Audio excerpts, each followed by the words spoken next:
कर्तव्य आणि दृष्टी. एक बोधप्रद कथा. नदीचा काठ आणि दोन दृष्टिकोन. एका संथ वाहणाऱ्या नदीच्या काठी दोन मित्र आपली गुरे चारत होते. एक होता आस्तिक, ज्याच्या मनात नीतिमत्ता आणि श्रद्धेचा वास होता, आणि दुसरा होता नास्तिक, ज्याची दृष्टी केवळ बाह्य सौंदर्यावर खिळलेली होती.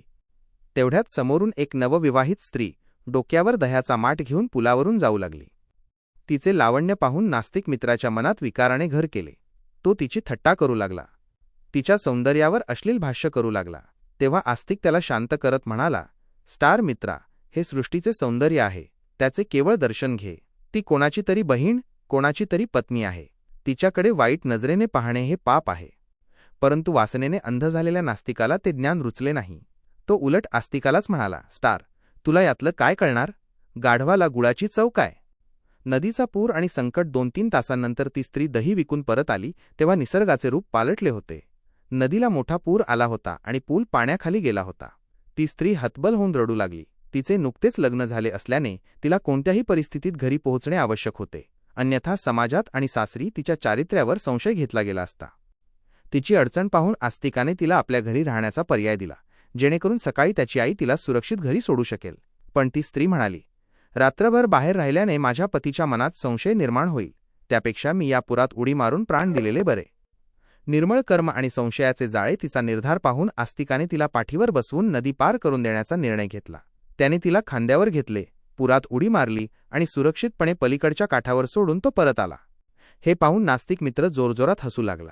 तो हिणवत म्हणाला, स्टार, लोकांना सांगतो ब्रह्मज्ञान आणि स्वतः कोरडा पाषाण. मगाशी मला पाप पुण्यावर प्रवचन देत होतास आणि आता चक्क एका स्त्रीला पाठीवर घेऊन तिला स्पर्श करत नदी पार केलीस. तुझे तोंड तिच्या तोंडाला लागले, शरीर घासले गेले, मग आता तुझे ते पाप कुठे गेले? आस्तिकाचे उत्तर आणि गोष्टीचे तात्पर्य.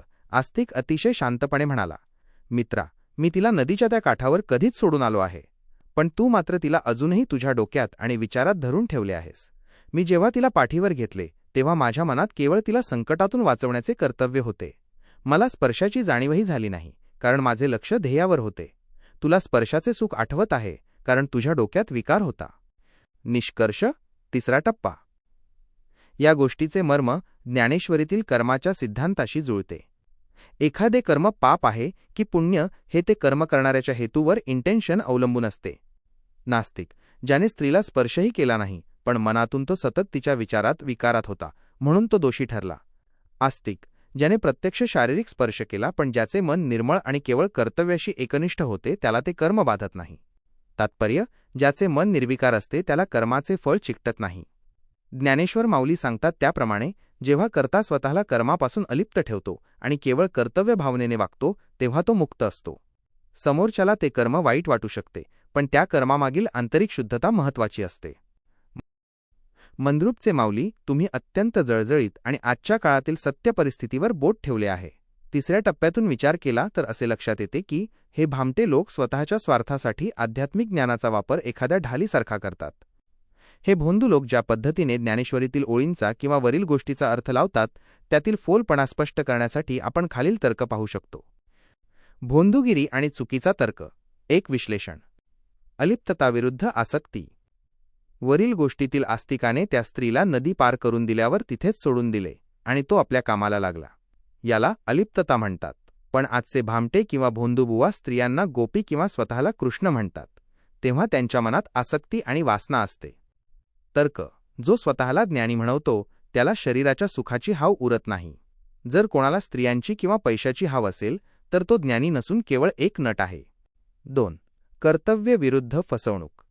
गोष्टीतील आस्तिकाने त्या स्त्रीचा जीव आणि अब्रू वाचवण्यासाठी तिला स्पर्श केला. तो त्याचा स्वार्थ नव्हता, तर ते आपत्कालीन कर्तव्य होते. याउलट भोंदू लोक स्त्रियांना फसवण्यासाठी धर्माचा आधार घेतात. तर्क. ज्ञानेश्वरीत माऊलींनी सांगितले आहे की कर्म तेच श्रेष्ठ ज्यामध्ये दुसऱ्याचे हित दडलेले असते. स्वतःच्या शारीरिक सुखासाठी दुसऱ्याच्या विश्वासाचा घात करणे हे अकर्म नसून ते घोर पाप आहे. 3. ब्रह्मज्ञान आणि कोरडा पाषाण. हे भामटे लोकांना सांगतात की आम्ही देहबुद्धीच्या पलीकडे गेलो आहोत, म्हणून आम्हाला काहीही लागू होत नाही. पण हा सर्वात मोठा तार्किक विरोधाभास आहे. तर्क. जर तुम्ही देहबुद्धीच्या पलीकडे गेला असाल तर तुम्हाला स्त्री पुरुष हा भेदच उरायला नको. जर तुम्हाला अजूनही स्त्री शरीराचे आकर्षण वाटते, याचा अर्थ तुम्ही अजूनही देहबुद्धीमध्येच अडकलेले आहात. मग तुम्हाला कर्माची फळे का लागू होऊ नयेत?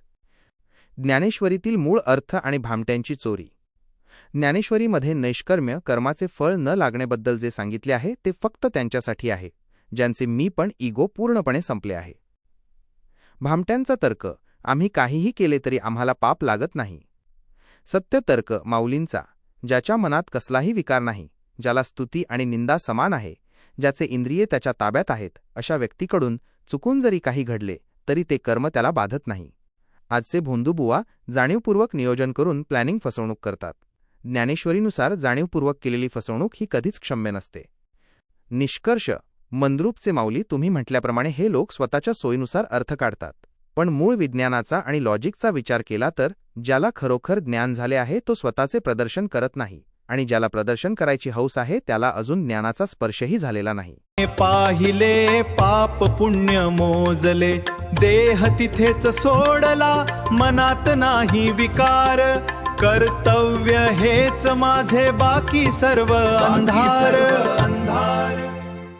नदीला पूर आणि पूल पाण्याखाली, नववधू घाबरली, संकटात सापडली, आस्तिकाने दिला धीर, पाठीवर घेतले, नास्तिकाने पाहिले पाप पुण्य मोजले, देह तिथेच सोडला, मनात नाही विकार, कर्तव्य हेच माझे, बाकी सर्व अंधार.